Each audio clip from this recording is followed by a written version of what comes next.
Latest agency in the series, Halo Infinite, it's been noted by several people that the Master Chief has a more mature, wizened aspect of it. Was that a creative decision that you had at the beginning of production?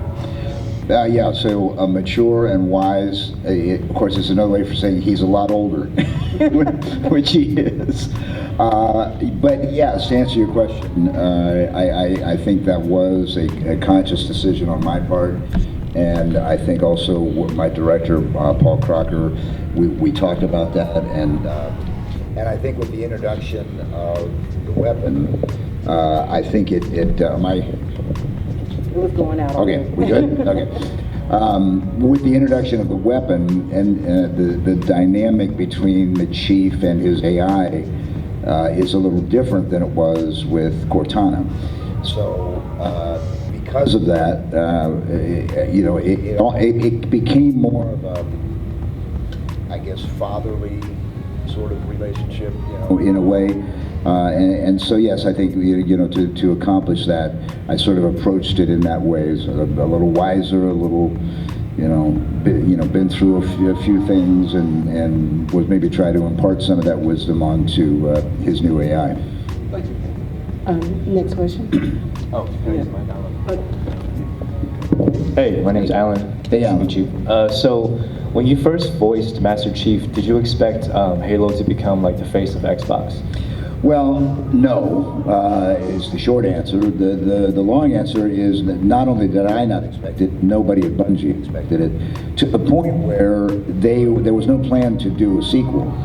In fact, some of the head guys at Bungie were dead set against doing sequels. They just didn't believe in them. They thought they were really one and done kind of guys.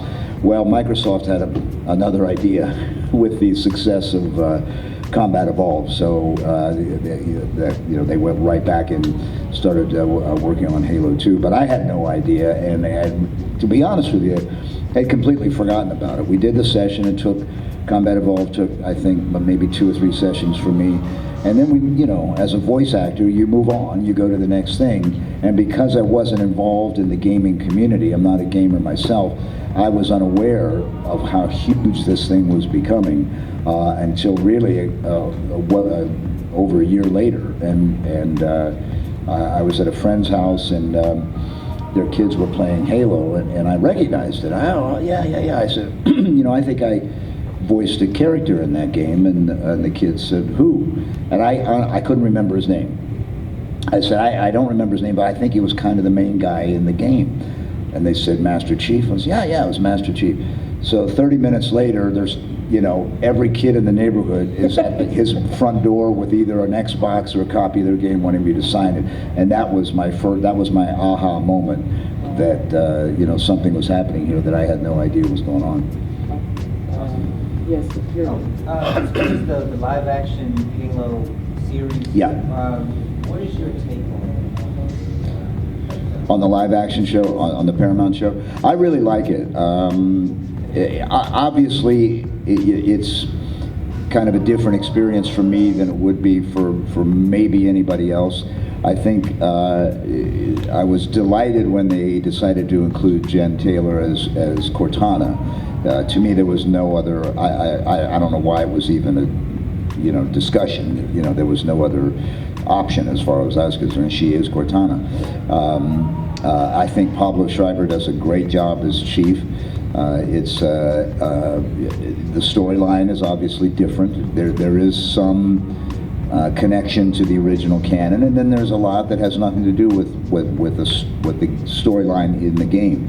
But it's a different medium, and so many times when video games try to be converted into a movie or a TV show, they fail.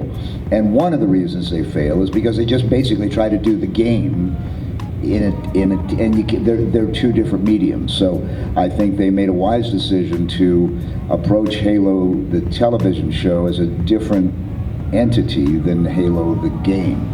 And I look at it like You know, I'm a big fan of science fiction anyway. I love good science fiction. And us science fiction lovers have a heavy cross to bear because there's a lot of lousy science fiction out there. And so I watched the show with a completely open mind and said, you know, thinking, will I be entertained by this? And I am, and I'm interested, and I can't wait to see what they do in the second season. Okay. Yep. You said you don't really play games a lot, but do you have a weapon that you like to play from Halo?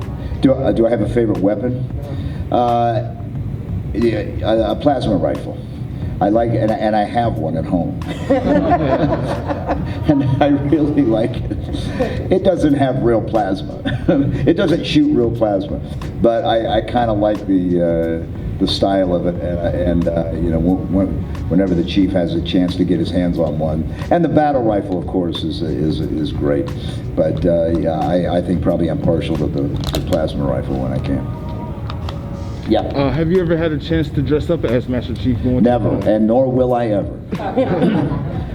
When I first started to make appearances on behalf of Halo and Master Chief, I remember calling Marty O'Donnell. Marty was the guy who cast me as Master Chief. He wrote all the music for the Bungie games, cast all the voices, was an integral part of the development of Halo. So when somebody asked me, they wanted me to come down to I think it was a GameStop or some iteration of GameStop to it was a grand opening, and they wanted me to, you know, make an appearance. And so I called Marty and said, "Are you okay with this? Can I do this?" He said, "Yeah." He says, you know, the only thing we ask is that you don't dress up as the character." And I said, "Not a problem." So no, I don't. I've never put on the Mjolnir, you know, to date, and I don't foresee it happening. Although maybe some Halloween when you come to my door, who knows? Yes. So you've spent a number of years as a DJ, radio personality Right. before Halo, and then also the transition. Was your relationship with your wife or your partner, who's also a voice actor, did that help you ease the transition, or did you plant the idea in your head, or was it just you just doing work and it just transformed on its own? Well, I've done voiceover, you know, well before Halo, but radio was what, you know, was my career of choice from a long time ago. And in some ways, you know, it can be a natural progression to get into voiceover.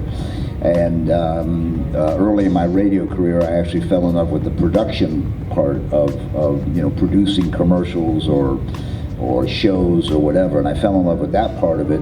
And you know, as I was building these things, I was the only voice around, so I would voice them. And then I really got into voiceover, and especially my main bread and butter with voiceover was commercial work. A lot of commercial work, some narration and that kind of thing. So it was, in some ways, a natural transition, but I kept doing radio. I just retired from full-time radio work 5-6 years ago. But I'll never retire from voiceover as long as I can speak. It's just too much fun.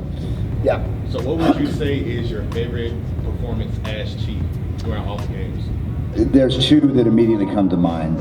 Halo 4 was my favorite experience for a couple of reasons. First of all, there was some question as to whether I would be still voicing Master Chief. When Microsoft took it over from Bungie, they were going to recast both Master Chief and Cortana with different people. Fortunately, and that's why I feel so indebted when I go to these conventions, because it's those people, the people who come up and want your autograph or whatever, they were the ones that saved us. Because when they sort of beta tested Halo 4 without our voices, there was a lot of pushback, and so, you know, we ended up going back in. So, you know, I was grateful for that. But also, I really loved the storyline of Halo 4, and I felt that it really started to dig a little deeper into the relationship between the Chief and Cortana. And then thirdly, it was the first time Jen Taylor and I actually got to work together in the same room at the same time. And that was a real joy. But also Halo Infinite, and Halo Infinite, as I mentioned earlier, I had a great director in Paul Crocker, and he really embraced Master Chief in a way that no other director really had, and really kind of understood him in the way that I understood him. And so we could together, bring to life. And it was really, when I finally got to watch Halo Infinite, it was the first time in all the Halo games I've ever done where I thought, well, I left my best work on the floor. You either like it or you don't, but I was satisfied with it. And so Halo Infinite and 4 are kind of tied neck and neck, I guess. Yes. So aside from Halo, what would you say is your proudest voiceover work? Is my what? Your Your proudest. proudest, like your, Oh, well, pretty hard to top Halo. Most of my other work, as I said, has been commercial work. I had a long-running campaign back in when was that? Mid-2000s with Carnival Cruise Line. That I'm proud of it because it paid really long time. So, I really like that, and I really like to do, and I don't do much of it. Hint out there, producers. I like doing documentaries. I like watching them, but I like recording them. It's funny because one of my favorite voiceover people who does documentaries is Liev Schreiber, who is the half-brother of Pablo, which is sort of this, 6 degrees of separation thing. Because I really admire his work as not only as an actor, but also as a voiceover and for narration. And I love, doing that kind of work. I did a series many years ago, back in the early 90s, for the Shark Week that's on Discovery Channel. So I worked with a guy. They were connected to Cousteau and his production company, and I did a number of narrations for some videos that they put together that would run during Shark Week. So that was kind of cool. That was my claim to fame before Halo. Hey, aren't you the guy on Shark Week? So that was pretty cool. Yeah. What was the process of finding Master Chief's voice like? Did you just go in and just start recording, or did it take some time to develop the distinctive voice?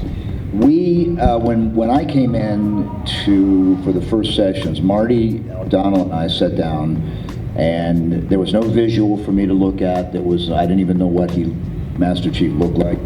But we just talked about the game, and actually didn't talk about the game. We talked about the universe.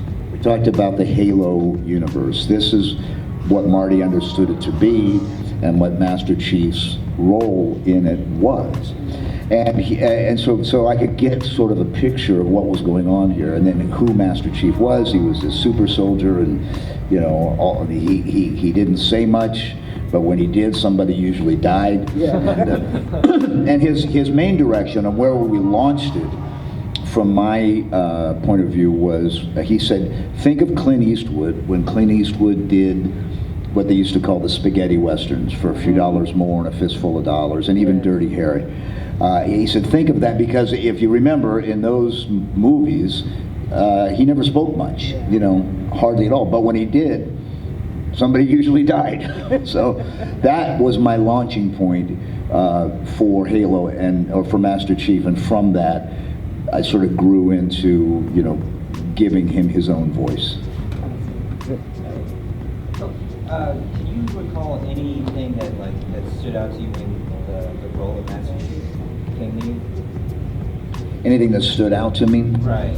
I think it was trying to find the right balance between a character who is very stoic and seems to be devoid of emotion, and yet there's something inside there that he's very emotional about. That part of it sort of comes to light a little bit in the TV show, where you get to, and if you read The Fall of Reach and some of the Halo books, you get to understand his origins. And he was basically kidnapped as a child and had a lot of things done to him that were not necessarily his idea. And so there's an emotional part of him that he has a difficult time expressing, because they kept that part of him down. So you know, that was how you know, every character, when an actor approaches a character, there's always, you try to find the tension in that character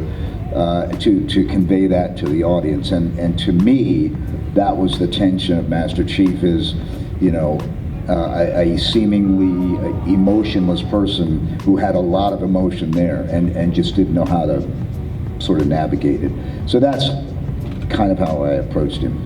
Okay, we have time for one more question. You stated Master Chief is a tailor. Correct. You have a line you like. I'm sorry, say again? You have a favorite line that you say? You know, I people ask me that a lot, and it's hard for me to have a favorite line. I think my favorite line, I suppose, is at the end of Halo 4. There's a scene with him and Lasky on the bridge, and this is at the very end of the game, and we think Cortana is dead at that point, or he does anyway. And Lasky's, if for those of you who remember the scene, Lasky's doing all the talking and the Chief is saying nothing. And then he finally, as if to himself, says, well, Lasky says something about being a machine. You know, we're not just machines out here. And the Chief says, she said that to me once, about being a machine. And I just remember doing that line, and it felt emotional. And so that's one of my favorites. But, you know, the fans have theirs, and their favorite is finish the fight. That's their favorite. So, did you have you didn't get a question. Did you have a question back there? I saw you. She's keeping track of time for me. Oh, you're keeping, okay. Can wrap it up. Okay, and with that, we're at the end of questions. Would you mind having any photos with the press? Of course. Okay, everyone, if you can.